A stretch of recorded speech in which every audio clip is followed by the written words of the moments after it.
Me consume el celo por el Señor, Dios de los ejércitos. Este es el lema de los carmelitas. Bendiciones, soy el diácono José Camacho y esta es la 5ª semana de nuestra campaña tras las huellas del Espíritu. La semana pasada hablábamos sobre la espiritualidad franciscana. Esta semana vamos a continuar hablando sobre otra orden religiosa de tipo mendicante. Específicamente, hoy hablaremos de la espiritualidad de los carmelitas. También hablaremos de otra diferente espiritualidad como es la de la ignaciana, o también conocida como la jesuita. Primeramente, la espiritualidad de los carmelitas surge por la iniciativa de un grupo de ermitaños laicos durante el siglo XIII, en una montaña del norte de Israel, en el monte del Carmelo, que está cerca del mar Mediterráneo. Ellos toman como modelo al profeta Elías y a la Virgen María. El profeta Elías y María Santísima son considerados como los fundadores espirituales de los carmelitas. También son la figura que sirven como fuente de inspiración y por medio de los cuales sale la espiritualidad, la mística y la profecía de los carmelitas. Primeramente, para ellos, María es la Virgen en escucha atenta de la palabra y quien les enseña a vivir en obsequio de Jesucristo, haciendo la voluntad del Padre. También la consideran su hermana, porque al ser humana y frágil, acoge y vive en medio de su pueblo la palabra de Dios y participa en la comunidad humana y apostólica. Para ellos María adquirió la capacidad contemplativa porque se convirtió en morada de la Santísima Trinidad y en su espejo purísimo. La presencia de esta mujer contemplativa les hace sentir a Dios más cercano.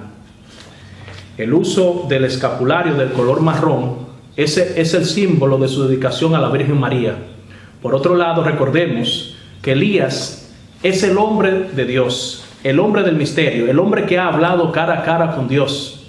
Es el hombre que aprende a encontrar al Dios de la misericordia.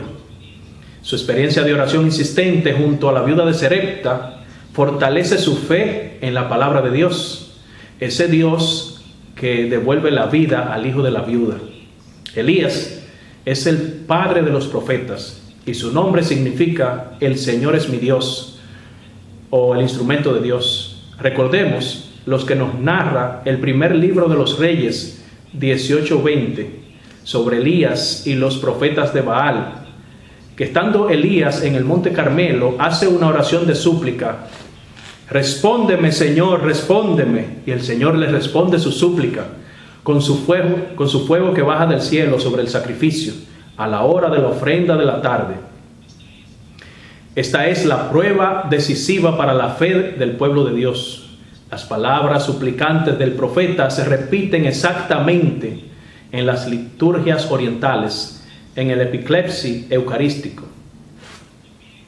También recordemos el episodio de la transfiguración de Jesús en el monte Tabor, donde al lado de Jesús estaban Elías y Moisés. Elías es ese hombre que se recoge y se aleja como Moisés, rehaciendo el camino del desierto hacia el lugar donde el Dios vivo y verdadero se reveló a su pueblo, en la hendidura de la roca, hasta que pasa la presencia misericordiosa de Dios. Y es en el monte de la transfiguración donde Elías vive el privilegio de que se le dé a conocer ese rostro que él buscaba con un corazón ardiente. Los primeros carmelitas vieron en Elías al profeta que había hablado con Dios en el Horeb y que había sido enviado por el mismo Dios en medio de su pueblo. Para ellos, Elías es el hombre del coraje profético y del celo ardiente por la causa del Dios vivo y verdadero. Es el profeta sensible a las necesidades más profundas del pueblo, cuya vida proyecta la luz de Dios sobre las realidades de la existencia humana. Es el hombre de Dios y del pueblo, que en su recogimiento descubre la presencia de Dios, desarrolla su actitud de vivir en esa presencia de manera radical, que con todas sus energías sirve, se deja transformar y se abre a la salvación, dándole sentido al presente hasta ser capaz de descubrir el verdadero rostro del Dios vivo.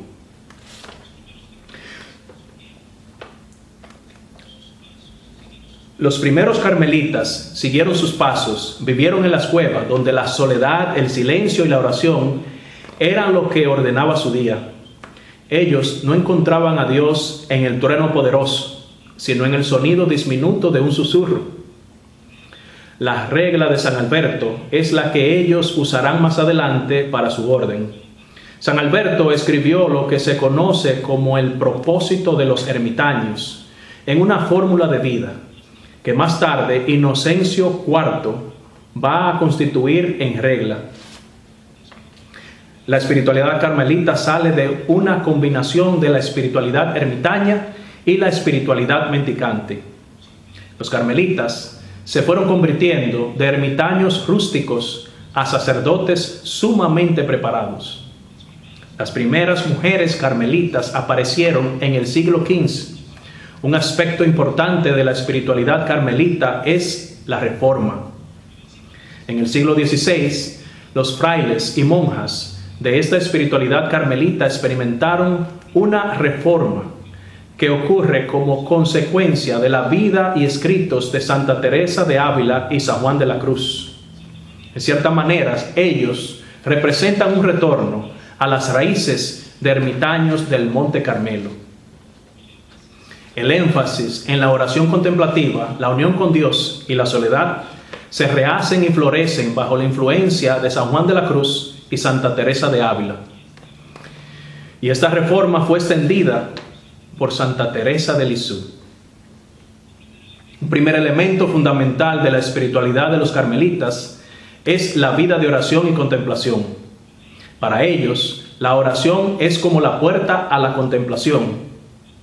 El corazón del carisma de los carmelitas es la contemplación y es el elemento dinámico que une todos los valores de su carisma, como son la oración, la fraternidad y el servicio. Para ellos, la contemplación es el medio para llegar al amor. Ellos dicen, Dios nos atrae hacia Él en un camino interior que conduce del exterior dispersante de la vida a la celda más interior de nuestro ser, donde Él mora y nos une consigo. Para los carmelitas, la contemplación es buscar y encontrar al Señor en el presente, escuchar su voz, discernir su voluntad y tratar de ver las cosas desde su punto de vista. Esta dimensión contemplativa crece al dejarse transformar por el Espíritu. Y es un camino de transformación gradual que lleva a la conformación con Cristo, muerto y resucitado. De esa manera se llega a la madurez plena para así cooperar con Él en su plan de salvación. La experiencia del desierto se identifica con la vida contemplativa. La escuela de los carmelitas enseña que uno domina su pecaminosidad al irse al desierto y ser purificado por Dios. Con referencia a esto, dice San Juan de la Cruz, el espíritu bien puro, en soledad de todas las formas, interiormente se comunica con Dios, porque su conocimiento es en silencio divino. El santo también nos dice, más estima Dios en ti el inclinarte a la sequedad y al padecer por su amor que todas las consolaciones y visiones espirituales y meditaciones que puedas tener. Finalmente, para los carmelitas es muy importante la relación que existe entre la contemplación y la reconciliación. Para ellos, un corazón contemplativo no puede vivir en situaciones de ruptura o discordia con los hermanos. Su tendencia siempre es hacia la unidad y hacia la reconciliación. Otro elemento particular de esta espiritualidad es que presenta a Jesús como el esposo, el amado. Esta es la espiritualidad del corazón enamorado, del corazón inflamado de amor por Jesús. Ese corazón que se inflama es fruto también de la contemplación carmelita. Para tener una mejor idea de lo que estamos hablando y que puedan ustedes sacar sus propias conclusiones, voy a compartirles algunas anécdotas y expresiones de Santa Teresa y de San Juan de la Cruz. En una ocasión, mientras Teresa estaba en contemplación, el Señor Jesucristo tomó a Santa Teresa por esposa. En otra ocasión, Teresa vio un ángel que con un dardo encendido le traspasaba el corazón. Dice Santa Teresa de Ávila: dichoso el corazón enamorado, que en solo Dios ha puesto el pensamiento. Por él renuncia a todo lo creado y en él halla su gloria y su contento. Oh hermosura que excedes todas las hermosuras, sin herir haces doler, y sin doler deshaces el amor de las criaturas. Por otro lado, dice San Juan de la Cruz: el alma enamorada es el alma blanda, mansa, humilde y paciente. El alma que quiere que Dios se le entregue todo, se ha de entregar toda, sin dejar nada para sí. Para los carmelitas, el vivir en obsequio de Jesucristo y servirle con un corazón puro y buena conciencia es fundamental. En conclusión, la espiritualidad de los carmelitas nos ofrece las aguas contemplativas y transformantes que salen de la fuente del Carmelo y de toda la tradición histórica de su espiritualidad eliano-mariana, lo cual contiene la misma gracia carismática con la que el Espíritu se derrama en la Orden del Carmen. Otra espiritualidad de la que vamos a hablar en este día es la espiritualidad ignaciana, y sabemos que la Orden de los Jesuitas, uno de los fundadores fue San Ignacio de Loyola en el siglo XVI, y es la orden religiosa más grande de la Iglesia en la actualidad. La espiritualidad de esta orden, conocida como la ignaciana, es un misterio para muchos, pero aún así sigue creciendo en popularidad gracias al Papa Francisco, quien es un sacerdote jesuita, y también a los ejercicios espirituales, que es el aporte más grande que Ignacio le ha dado a la Iglesia, y a los cuales nos ayudan en el discernimiento y nos enseñan a ser más reflectivos. El lema de los jesuitas es para mayor gloria de Dios. Los ejercicios espirituales se dividen en 4 semanas o movimientos. El primer movimiento corresponde al camino del purgatorio. El primer principio y fundamento es que el hombre es creado para alabar, hacer reverencia y servir a Dios, nuestro Señor, y de esa manera salvar su alma. Otro es, nosotros debemos comenzar con la noción de que somos amados por Dios y entonces examinar las cosas que nos alejan de Dios. El segundo movimiento corresponde al camino de la iluminación e inicia con la contemplación del reinado de Cristo sobre el mundo. El tercer movimiento corresponde al camino de la unidad y está enfocada en la pasión de Cristo y a la cruz. Y por último, el cuarto movimiento también corresponde al camino de la unidad. Está enfocada en el gozo de Cristo y sus seguidores, en la nueva vida de la resurrección. Ahora son enviados al mundo como discípulos de Cristo. Ignacio nos dice que en nuestra oración vamos a experimentar ambas, consolaciones y desolaciones. Él desarrolla un conjunto de técnicas de discernimientos. A continuación les voy a compartir 6 características de la espiritualidad ignaciana que brotan de los ejercicios espirituales de San Ignacio.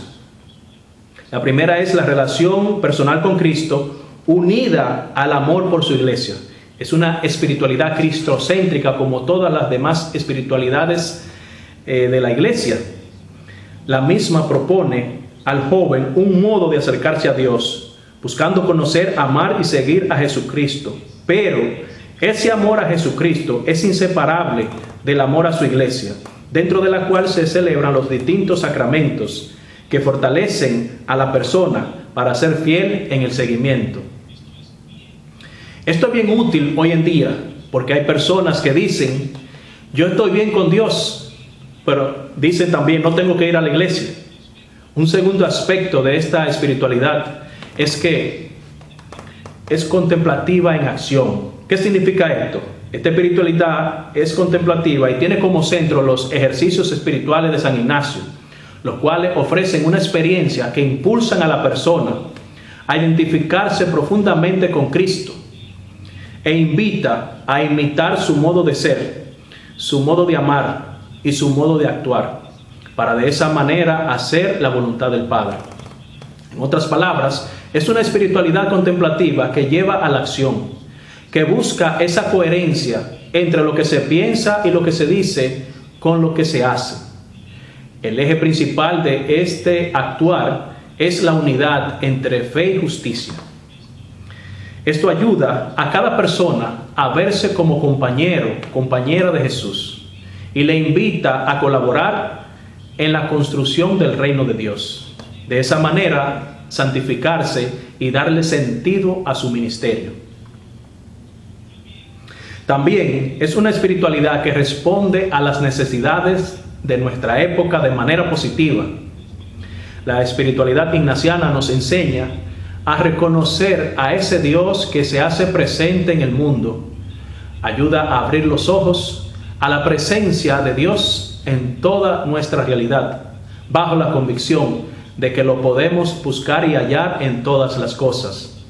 La misma impulsa a trabajar activamente por el bien de todos, sin temor, aún en esos lugares oscuros de la humanidad. Nos llama a ponernos al servicio de los demás en medio del mundo. Un cuarto elemento de esta espiritualidad es que moviliza en las personas a hacerse preguntas fundamentales. Esas preguntas fundamentales surgen de los ejercicios espirituales, como por ejemplo, ¿cómo está Dios en mi vida? ¿Qué quiere el Señor de mí? Un quinto elemento es un discernimiento de la voluntad de Dios en la vida. Entre sus objetivos, el método de oración ignaciana tiene el de ordenar la propia vida, así como también los deseos y los afectos alrededor de su principio fundamental, que es el mismo Dios. Como parte de este proceso está el elegir acercarse a todo lo que aumenta la intimidad y la cercanía con Dios, y a desechar todo lo que lo aleja de Él. También nos ayuda, el último elemento, nos ayuda a ver cómo Dios trabaja en el mundo. Esta espiritualidad nos ayuda a contemplar cómo Dios, a través de su acción amorosa, sostiene al mundo. Nos da la conciencia de que Dios habita en todos y en todo, y de que podemos encontrarnos con Él. Nos da la certeza de saber que Dios se nos da en las demás personas, como son los hermanos y las hermanas, y que Dios se nos regala en nuestra comunidad, en ese prójimo cercano y también en el más lejano. Pues bien, esto es lo que tenemos para esta semana. Que la bendición de Dios, Padre, Hijo y Espíritu Santo descienda sobre usted y permanezca para siempre. Amén. Hasta la próxima semana.